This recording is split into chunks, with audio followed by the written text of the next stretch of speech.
सो chemical bond में पहला bond आता है आयनिक बॉन्ड। आयनिक बॉन्ड को इलेक्ट्रोवैलेंट बॉन्ड भी कहते हैं।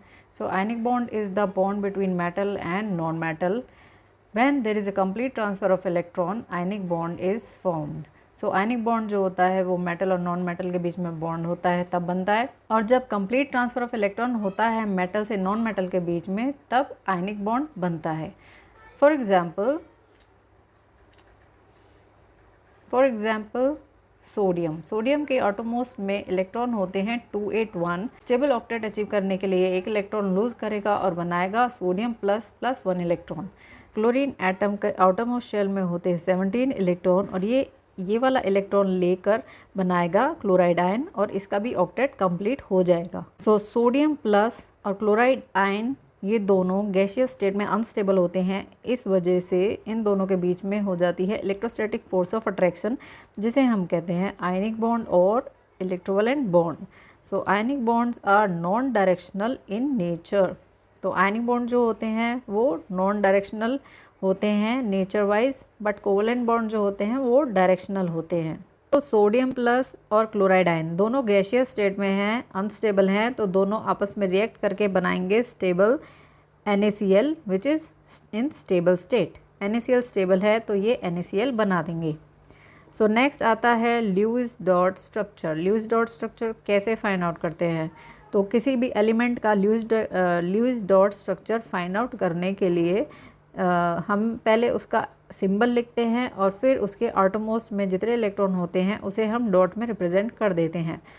For example let's take example sodium का सिंबल होता है Na और इसके एटोमोस शेल में होते हैं 1 इलेक्ट्रॉन, तो सोडियम के पास एक डॉट रिप्रेजेंट कर देंगे और ये हो जाएगा Lewis dot structure of sodium. Similarly for chlorine atom के एटोमोस शेल में होते हैं 7 इलेक्ट्रॉन, तो क्लोरीन का सिंबल हो जाएगा Cl और इसके चारों तरफ हम 7 इलेक्ट्रॉन डॉट की तरह लगा देंगे और ये हो जाएगा Lewis dot structure of chlorine atom. And this is the bond between sodium plus and Cl negative. So this is the ionic bond formed between Na plus and Cl negative ion. For example, let's take another example. MgCl2 magnesium के atomos shell में होते हैं 2 electron, तो ये 2 electron देगा और बनाएगा Mg2 plus plus 2 electron, और क्योंकि यहाँ पे 2 क्लोरीन एटम है, 2 क्लोरीन एटम 2 इलेक्ट्रॉन लेंगे और बनाएंगे 2 chloride ion. So this is the electron dot structure of MgCl2। यहाँ पे Mg 2 इलेक्ट्रॉन देगा, 1 इलेक्ट्रॉन इस क्लोरीन एटम को देगा और 1 इलेक्ट्रॉन इस क्लोरीन को देगा और बन जाएगा Lewis dot structure of MgCl2। So we can also represent Lewis dot structure of MgCl2 in this वे।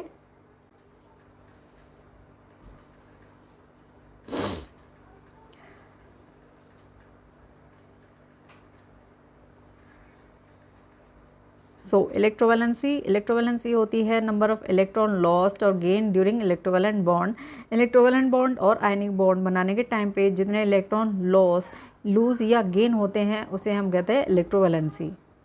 तो ग्रुप 1 एलिमेंट की इलेक्ट्रोवैलेंसी होती है 1, क्योंकि इसके एटोमोस शेल में 1 इलेक्ट्रॉन होते हैं तो इस वजह से ये 1 इलेक्ट्रॉन लूज करके स्टेबल ऑक्टेट अचीव कर लेते हैं, इस वजह से इनकी इलेक्ट्रोवैलेंसी होती है 1। ग्रुप 2 एलिमेंट की होती है 2, क्योंकि इनके एटोमोस में होते हैं 2 इलेक्ट्रॉन, तो ये 2 इलेक्ट्रॉन लूज करके स्टेबिलिटी अचीव कर लेते हैं।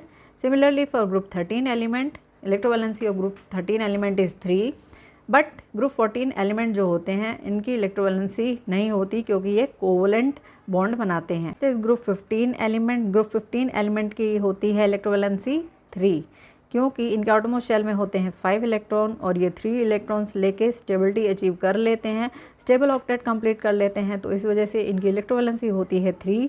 ग्रुप 16 एलिमेंट्स की इलेक्ट्रोवैलेंसी होती है 2, क्योंकि इसके एटोमोस इलेक्ट्रॉन में होते हैं 6 इलेक्ट्रॉन और इन्हें 2 इलेक्ट्रॉन चाहिए होते हैं अपना स्टेबल ऑक्टेट कंप्लीट करने के लिए, so their electrovalency is 2। 17 element की इलेक्ट्रोवैलेंसी होती है 1, क्योंकि इनके एटोमोस शेल में होते हैं 7 इलेक्ट्रॉन और इन्हें 1 इलेक्ट्रॉन चाहिए to acquire stable octet, so their electrovalency is 1। So the next is energy terms involved or favorable conditions. जब मेटल एक इलेक्ट्रॉन रिमूव करता है अपने आउटरमोस्ट शेल से, और जो एनर्जी चाहिए होती है मेटल को एक इलेक्ट्रॉन रिमूव करने के लिए, उसे कहते हैं आयनाइजेशन एनर्जी। और आयनाइजेशन एनर्जी होनी चाहिए मिनिमम। नॉन मेटल्स के लिए जब एक इलेक्ट्रॉन ऐड होता है उनके आउटरमोस्ट शेल इलेक्ट्रॉन में, तो जो एनर्जी रिलीज होती है वो होती है इलेक्ट्रॉन एफिनिटी, और इलेक्ट्रॉन एफिनिटी होनी चाहिए maximum. And the next is lattice energy. Lattice energy जब कैटायन और एनायन जब आपस में रिएक्ट करते हैं और जो एनर्जी रिलीज होती है उसे कहते हैं lattice energy. And lattice energy should be maximum, and lattice energy भी मैक्सिमम होनी चाहिए। इन शॉर्ट आयनाइजेशन एनर्जी होनी चाहिए minimum, ionisation energy should be minimum, electron affinity should be maximum, and lattice energy should also be maximum. Now let's talk about properties of ionic compounds. Physical states: ionic compounds are solid in nature. So physical state of ionic compounds are solid because of strong electrostatic force of attraction. ionic compound में strong electrostatic force of attraction होती है, इस वजह से वो solid होते हैं. Next property is melting point and boiling point. Melting and boiling point of ionic bonds are very high due to high electrostatic force of attraction. ionic bonds में electrostatic force of attraction high होती है, इस वजह से इनके melting point and boiling point बहुत high होते हैं. Next, conductivity. They are bad conductors in solid state. Solid state में ये freely move नहीं कर पाते हैं. So इनके जो ions होते हैं, ionic bonds के जो ions होते हैं वो solid state में freely move नहीं कर पाते, इस वजह से ये bad conductors होते हैं. But in molten or aqueous state they are good conductors because their ions are free to move in molten and aqueous state. So they are good conductors in molten and aqueous state. जो होता है force of attraction जो होता है दो charges के बीच में, वो कम कर देता है और उस प्रॉपर्टी को और उस वाटर की प्रॉपर्टी को कहते हैं dielectric property. Next is isomerism. Isomerism वो कंपाउंड शो करते हैं जिनके मॉलिक्यूलर फॉर्मूला सेम रहते हैं बट स्ट्रक्चर फॉर्मूला डिफरेंट होते हैं. बट आयनिक कंपाउंड जो होते हैं वो आइसोमेरिज्म शो नहीं करते. Ionic compound don't show isomerism but covalent compound show isomerism. Next is isomorphism. Isomorphism तब होता है जब सिमिलर फॉर्मूला होता है और सेम साइज होता है कैटायंस एंड एनायंस का. Cl both show isomorphism due to same size. Sodium और मैग्नीशियम सेम पीरियड में आते हैं और इनका जो साइज होता है ऑलमोस्ट सेम होता है, इस वजह से they both show isomorphism due to similar size. Similarly for NaF and MgO they also show isomorphism due to similar size. Sodium NaF and MgO का भी साइज ऑलमोस्ट सेम रहता है, इसलिए ये दोनों भी आइसोमॉर्फिज्म शो करते हैं. But in case of NaCl and KCl they don't show isomorphism due to uncomparable size. Sodium का साइज पोटेशियम से छोटा होता है, इस वजह से NaCl and KCl isomorphism show नहीं करते. Next is type of reaction. Ionic reaction बहुत फास्ट होते हैं, on the other hand covalent reaction बहुत स्लो होते हैं. जिस रिएक्शन में प्रेसिपिटेट बनता है वो रिएक्शन बहुत फास्ट होते हैं. जिस रिएक्शन में आयंस जो होते हैं वो इन्वॉल्व होते हैं वो रिएक्शन फास्ट होते हैं. Take one example.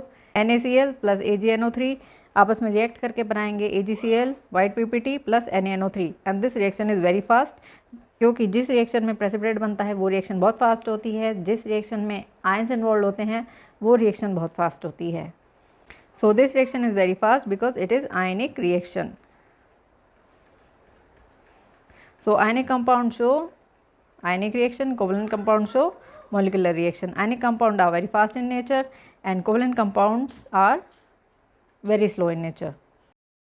As next topic is lattice energy and Born-Haber cycle which is very important. So मिलते हैं next video में. Like, share, subscribe. Till then, goodbye.